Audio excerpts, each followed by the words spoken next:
Em nome do Pai, do Filho e do Espírito Santo, amém. Queridos amados cristãos ortodoxos, irmãos e irmãs em Cristo, hoje celebramos o segundo domingo de São Lucas, no qual nosso Senhor e Deus Salvador Jesus Cristo disse-nos, primeiramente em respeito à nossa própria consciência e lei natural.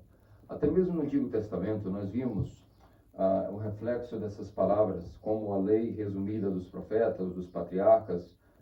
Todo o Antigo Testamento, os juízes, todos eles resumiam-se exatamente a isso, a sua pregação.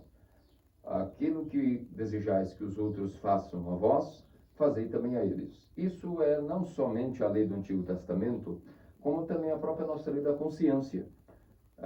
É o que nós chamamos, por um outro lado, de lei natural. Nós temos na nossa consciência, muito bem estabelecido, o fato de que, se formos olhar pela lógica, é uma questão natural de que a nossa consciência, que é a própria voz de Deus, é um chamado de Deus em nós, nos diz que aquilo que eu não quero que alguém faça para mim, eu também não faço para aquela outra pessoa. E o que eu gostaria que alguém fizesse por mim, devo eu me esforçar para fazer também por aquela outra pessoa. Isso é uma coisa básica, é a lei do Antigo Testamento e, ao mesmo tempo, a nossa própria consciência sempre nos diz isso. Pela lógica, pelo raciocínio, nós chegamos à conclusão de que, sim, é o melhor que nós possamos sempre tentar evitar fazer o mal que nós não gostaríamos de receber e também fazer o bem que nós gostaríamos também de receber. Ou seja, aquilo que nós queremos que aconteça conosco, a gente quer que aconteça com alguém. E o que a gente não quer que aconteça conosco, nós também não deveríamos desejar que ocorresse com ninguém. Essa lei natural, portanto, que estava impressa no ensinamento do Antigo Testamento e que, ao mesmo tempo, é o resumo daquilo que a nossa consciência nos diz, 3 séculos para cá, desde a época da Revolução Francesa, o que nós chamamos de os moralistas seculares começaram a criar teorias para tirar tudo o que há de Deus de dentro da nossa sociedade, da nossa filosofia e de tudo o que tem a respeito das nossas reflexões como seres humanos. Então, esses ideólogos, o que nós chamamos dos chamados moralistas seculares, eles tentaram estabelecer uma tese, desde a Revolução Francesa para cá, de 300 anos para cá, de que, na verdade, toda a natureza do homem, ela é apenas uma natureza conforme a lei animal. Não existe nada de Deus dentro da natureza do homem, nada espiritual, que nós somos apenas uma espécie de macacos com algumas outras habilidades melhoradas. Essa é a teoria dos chamados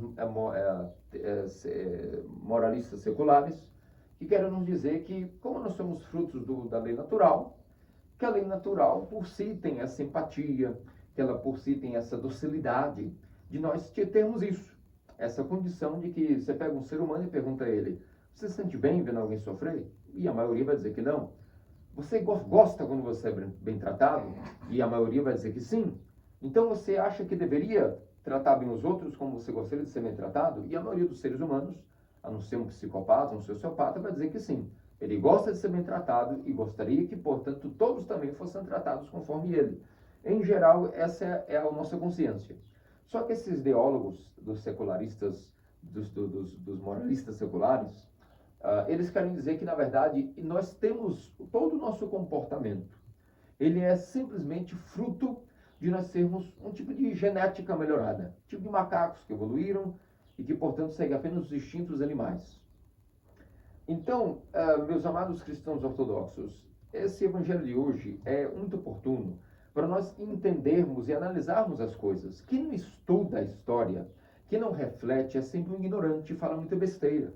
Como nós chegamos ao ponto desses ideólogos da Revolução Francesa dizerem que, na verdade, tudo o que existe é fruto do acaso, é fruto apenas de uma explosão, que houve a evolução, e que o ser humano, por exemplo, é um ser evoluído, um macaco, um mamífero, oriundo dos macacos, que evoluiu.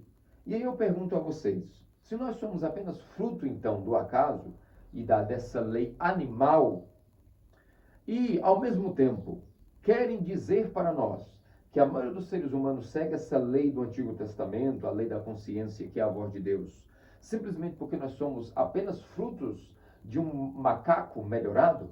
Agora eu vos pergunto, vamos então ver como a ciência atual e os ideólogos, os chamados moralistas seculares, que querem dizer que a nossa moral, ou seja, moral é aquilo que todo mundo sabe que é o bom e o errado, o certo e o incorreto. Isso é moral.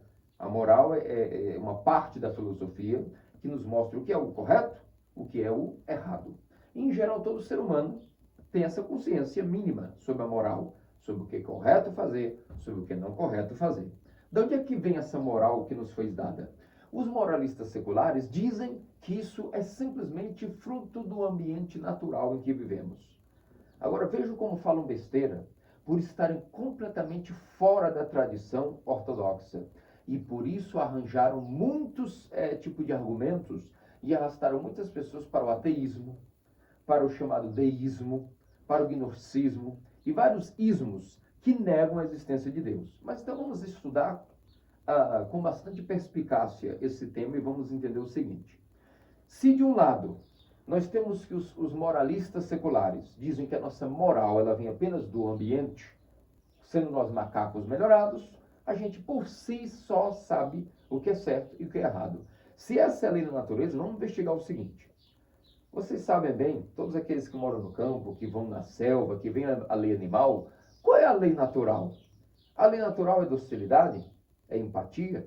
Nós vemos os animais, um tratando bem o outro, um oferecendo jantar para o outro. Não. Na lei natural, só sobrevive o mais adaptado. Na lei natural, só sobrevive o mais forte. Quem nasce fraco, já morre. O predador, o leão, não tem piedade para com suas presas. Ele corre e, em geral, sempre mata os filhotes ou os mais velhos primeiro, que são presas mais fáceis. Não há misericórdia, não há compaixão na lei natural. As bactérias comem as bactérias mais fracas, sem nenhuma piedade. Nós vemos que entre o próprio ser humano, quando ele vai conquistar uma guerra, por exemplo, já diz o Salmo que vamos esmagar o crânio dos amalequitas enquanto são pequenos. Então a lei da guerra e a lei natural, por um lado, é a lei da sobrevivência. O homem, quando ele está apenas pelos seus instintos naturais de sobrevivência, até o homem na guerra, o seu instinto é a sobrevivência. É a sobrevivência do mais forte e do mais apto, do mais adaptado. Nós não vemos na natureza nenhuma lei que diz a lei da empatia, a lei da simpatia, a lei do sorriso, a lei de dizer o leãozinho, ai meu querido elefante, ai minha querida zebra, senta aqui, vamos conversar. Não, o mais forte, o predador, sempre caça e o mais fraco morre. E só sobrevive o mais adaptado e o mais forte. Nós não vemos esse negócio na lei da natureza, nem entre os próprios macacos, que dizem que nós somos deles, dizerem, olha, fique tranquilos, né? Que o que eu gostaria que fosse feito para mim, eu também vou fazer para você. Então, como eu não gostaria que ninguém matasse os meus filhotinhos, eu também não vou matar os seus filhotinhos. Claro que não. Na lei da natureza, jaz a lei da sobrevivência. E para sobreviver, se mata. E rápido, inclusive, os melhores, os filhotes, depois os mais velhos, e depois se vai guerrear entre os mais fortes. Até uma galinha, se nós analisarmos, quando ela vê que 2 dos seus filhotes ali, que são potenciais frangos, galos, estão brigando um com o outro pintinhos, a própria mãe vai e ela mata o mais fraco, para deixar naquele rebanho, vamos assim chamar, de pintinhos, apenas o mais forte. Por quê? Para que haja uma garantia da mãe que vai sobreviver, o gene mais forte dela vai progredir, vai passar adiante. Então, a lei da natureza não é essa lei do Antigo Testamento que nos ensinou a dizer o que você quer que seja feito para você, faça para o outro. O que você não deseja para ninguém, também não faça para você mesmo. Isso, essa lei da consciência, ela vem do fato de nós estarmos na natureza? Claro que não. Na natureza é a lei da sobrevivência, custe o que custar. Não importa o que, se mata para sobreviver. Agora, de onde é que vem essa parte do homem que é sensível, que tem empatia e que sim é doce e gentil? Essa parte não pode ter vindo somente do acaso. Não pode ser que nós viemos somente do macaco, que nós viemos da natureza apenas como mamíferos melhorados. Porque se fosse assim, nós não teríamos nunca compaixão. E nós vemos que há uma compaixão em nós. De onde é que vem essa compaixão? Isso é a prova de que sim, o homem foi criado por Deus no paraíso. E no paraíso, além de um corpo animal, Deus nos deu uma alma, que é a imagem de Deus. E assim como Deus é bom e misericordioso, bondoso e doce, ele nos colocou essa parte em nós. É por isso que o ser humano, sim, em geral, tende a seguir a lei do Antigo Testamento, quando para e reflete, diz, calma, o que eu não quero que façam para comigo, eu também não vou fazer de errado para com ninguém. E assim como eu gostaria de ser bem tratado, eu vou tratar outra pessoa também. Essa é a lei. É a lei dos profetas, dos patriarcas, e o Antigo Testamento vem nos lembrar isso. Por que o Antigo Testamento nos lembrou? Porque havia alguns pagãos, em geral as religiões demoníacas, os pagãos que não criam no Deus verdadeiro, eles estavam se esquecendo disso, estavam se tornando realmente bestas e animais, matando, destruindo, subjugando, como o Império Persa, o Império da Babilônia e tantos outros que estavam tentando destruir sempre os outros para o seu próprio benefício. Essa é a lei dos pagãos, não dos cristãos, não dos israelitas que seguiam o Deus verdadeiro, o Deus de Abraão, Isaac e Jacó, o Deus que criou Adão e Eva, o único Deus, o Deus de amor. Então, no Antigo Testamento, Deus foi lembrar ao ser humano de que, calme, pare, veja bem, cuidado. O que você não quer que aconteça de mal com você, não faça para o outro. Porque é a lei natural. O que você faz de mal para alguém, volta para você depois. E o que você vai fazer de bem, mesmo que não volte para você, você está semeando o bem. Porque você não gostaria de ser tratado bem? Então trate também o bem. Que possivelmente você estará feliz em ver que o outro está feliz. Porque ninguém fica feliz em geral vendo alguém sofrer. Até quando nós temos que corrigir alguém, a gente corrige com dor, porque sabe que tem que corrigir, mas a gente não fica alegre de ter que ver, por exemplo, corrigir um filho, corrigir um aluno, corrigir um discípulo. Quando a gente corrige com um pouco de dor, mas sabendo que é o necessário. Isso também é amor. Dar o melhor para a pessoa, que inclusive é colocá-la no caminho correto. Porque se a gente também deixa ela no caminho errado, isso também não seria amor. Isso já seria até uma preguiça de ensinar, uma falta de amor e proteção para com o discípulo, para com o aluno, para com o filho. Né? Então, a verdade é que vejam um grande erro desses moralistas seculares que se esquecem de que se nós somos só fruto da evolução, que os nossos genes foram melhorados e vimos do macaco com mais habilidades, com mais ferramentas, então de onde é que vem essa explicação que nós temos essa parte amorosa, doce, sensível? A explicação é que nós não somos só feitos de matéria, não somos só apenas uns animais. Nós temos uma parte que é a imagem de Deus, que é uma alma, que daí vem a docilidade, vem o amor, vem a compaixão, a empatia, a simpatia. Então, aqui nós já colocamos por terra essa teoria desde a Revolução Francesa para cá, de 300 anos, de que nós viemos apenas segundo a lei natural. Meu amigo, se nós viéssemos da lei natural, nós seríamos todos implacáveis e não haveria nenhum tipo de amor nem docilidade para conosco. Muito bem. Então, por um outro lado, nós vemos que nosso Senhor Jesus Cristo não veio agora, nesse evangelho de hoje, de São Lucas, não veio nos ensinar apenas nos lembrar do Antigo Testamento. Ele foi mais adiante. Ele disse, o que quiserdes que vos façais de bem, façais vós também aos outros, e o mal que não quiserdes que eles façam, também não façais aos outros. Isso foi-lhes dito. Porém, eu vos digo, disse o nosso Senhor Jesus Cristo, ele foi além. Amai, inclusive, até mesmo os vossos inimigos. Porque até os pagãos também amam os que eles amam. Mas vós deveis amar até os que vos odeiam. Também, não emprestar dinheiro a só quem pode vos pagar. Emprestai a quem vós não tem nem esperança de receber. Porque até os pagãos também emprestam dinheiro aos que eles sabem que vão pagá-los, inclusive com juros. Então, na verdade, nosso Senhor, agora no Novo Testamento, veio nos ensinar um ensinamento ainda mais elevado e mais profundo. E assim como de um lado do primeiro ensinamento do Antigo Testamento, nós tínhamos alguns extremistas que levavam essa questão da lei natural, ser a lei que nos impera, ser uma lei proveniente apenas da evolução, como se nós fôssemos fruto de algum gene evolutivo, e descartam a parte da nossa moral que vem de Deus, por sermos imagem de Deus. Do outro lado, agora, no Novo Testamento, nós também temos alguns extremistas que também dizem que talvez seja impossível nós amarmos quem nos odeiam e amar os nossos inimigos, porque talvez isso seja difícil demais. Talvez isso vá até contra a nossa própria, como eu posso dizer, até o nosso próprio organismo. Talvez isso vá contra a nossa própria natureza humana. Portanto, meus amados cristãos ortodoxos, qual é a explicação para isso?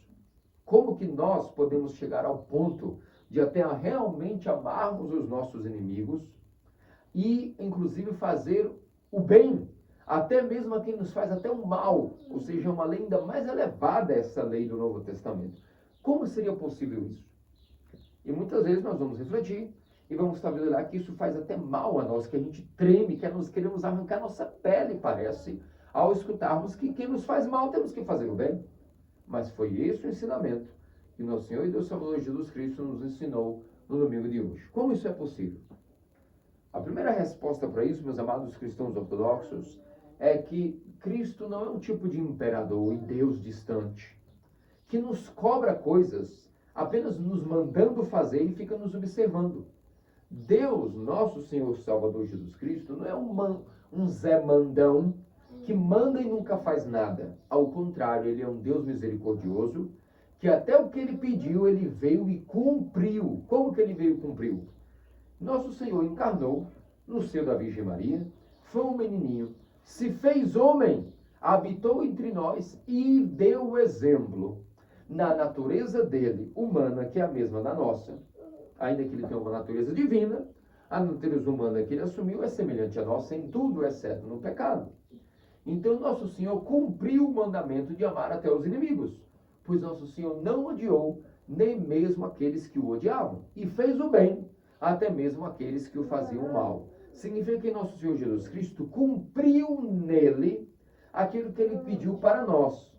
E depois, quando ele morreu, ressuscitou e ascendeu aos céus, e enviou o Espírito Santo para a Igreja Ortodoxa, ele instituiu, inclusive, lá na Quinta-feira Santa, a Eucaristia, e depois, através do Pentecostes, ele ordenou homens, como bispos e presbíteros, diáconos, com o dom do Pentecostes, que significa o dom do sacerdócio. E através desse dom do sacerdócio, o que é que todo domingo nós comemos?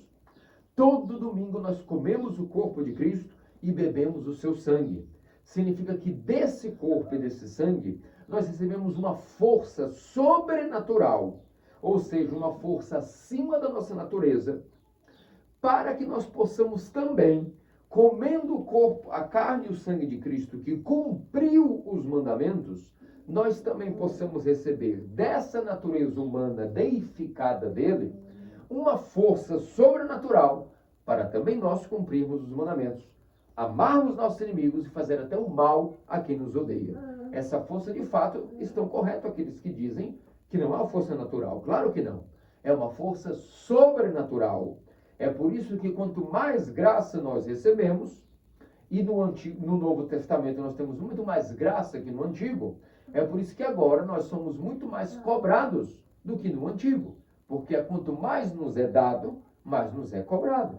Então, se no Antigo Testamento nós ainda não tínhamos a graça da deificação, nosso Deus pedimos apenas o seguinte: olha, não façais o mal que vocês não querem receber, e façais o bem que queiram receber. Ou seja, uma lei natural, a lei da consciência, a moral que vem de Deus, pelo fato de nós termos uma consciência. E a consciência é o chamado de Deus dentro do homem, a consciência é a própria voz de Deus dentro do homem.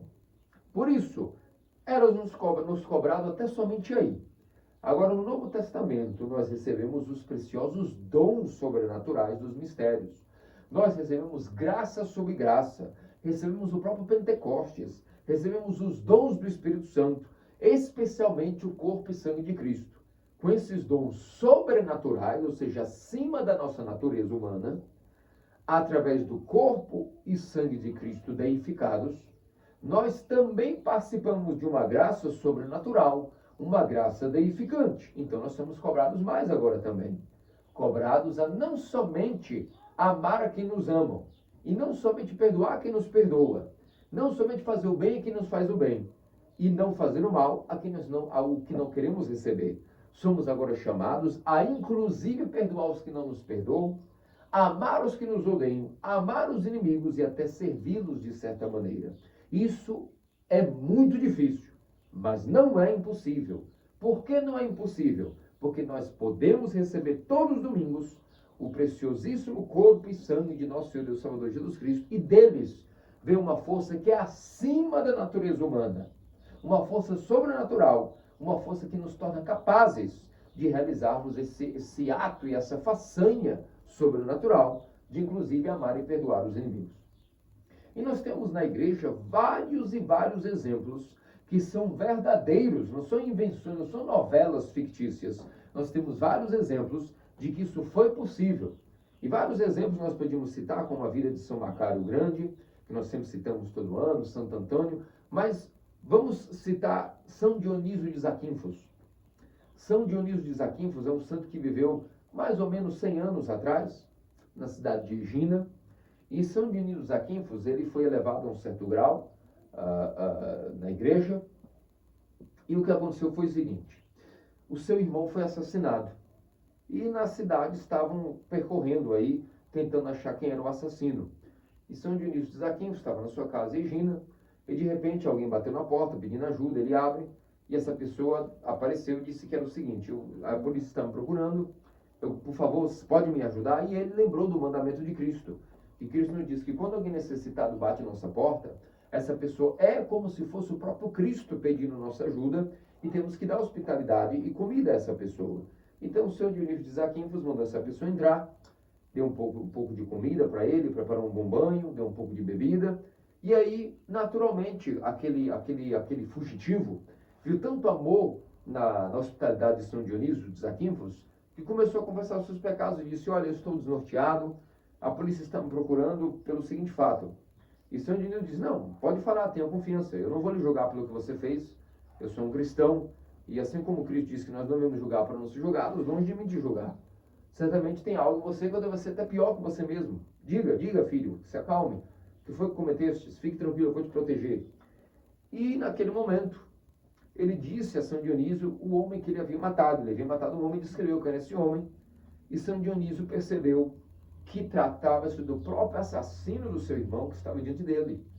Mas ele ficou calado, não disse ao assassino, que havia descoberto agora que ele havia matado o irmão dele, ficou calado, teve compaixão, claro, ficou muito entristecido, muito desnorteado com aquilo, é claro, mas não disse a ele que ele havia matado o irmão dele, ficou calado e ainda protegeu e disse: fique tranquilo, você pode passar quanto tempo quiser refugiado em minha casa, vou lhe proteger, e depois, quando as pistas esfriarem, você pode voltar à vida normal, fuja, e eu vou lhe acolher. Aqui está, meus amados cristãos ortodoxos, um exemplo magnânimo de até onde pode vir o amor cristão, até mesmo por um inimigo.